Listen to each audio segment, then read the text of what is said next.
আজকে বিকালের আকাশটা দেখো কত সুন্দর লাগছে। একদম গোধূলি বেলা, একটা কথা শুনেছি না, সেই গোধূলি বেলা। এই গোধূলি বেলা থেকে না জানি কত কবিতা আছে, মানে এই গোধূলি বেলা নামটা দিয়ে কত কবিতা, কত গান, কত গল্প, কত কাহিনী আছে।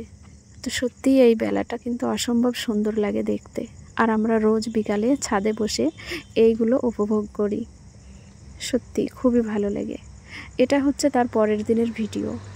আমাদের রুমটা আমরা ভাবছিলাম একটু অন্যরকমভাবে সাজাই।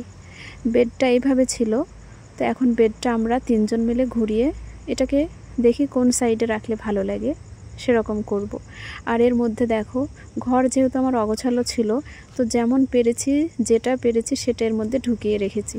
আজকে এগুলো সব বার করব, করে তারপরে সেগুলো আবার খুব সুন্দর করে সাজিয়ে রেখে দেব, যাতে করে আমি যে জিনিসগুলো খুঁজে পাচ্ছি না সেগুলো আমি খুঁজে পাই। আর পেয়েছিও তাই। এর মধ্যে কত কত জিনিস ছিল।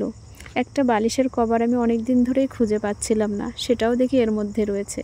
আর আমার ছেলের কাণ্ড দেখো, ও ছোটোবেলায় এটার মধ্যে শুতো। এটা আমি ওকে বললাম, তারপর থেকে ও বলছে কি আমি এর মধ্যে ঘুমাবো। ও ভাবছে এখনও ও সেরকম ছোটই আছে। তো এই দেখো, খাটটা আমরা ঘুরিয়ে জাস্ট এরকম করলাম। ভাবছি কি মিডিলে এইভাবে রাখি, তাহলে কি হবে, দুই সাইডের যে দুটো ড্রয়ার আছে, মানে এটা তো বক্স খাট, তো দুই পাশের ড্রয়ার দুটো আমি খুলতে পারবো আর জিনিস নিতে পারবো।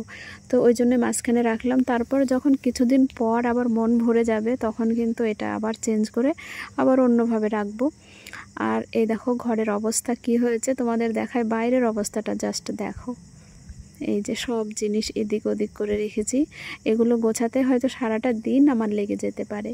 আর এদিকে ইয়াসিন বারবার চেষ্টা করছে এই চেনটা লাগানোর।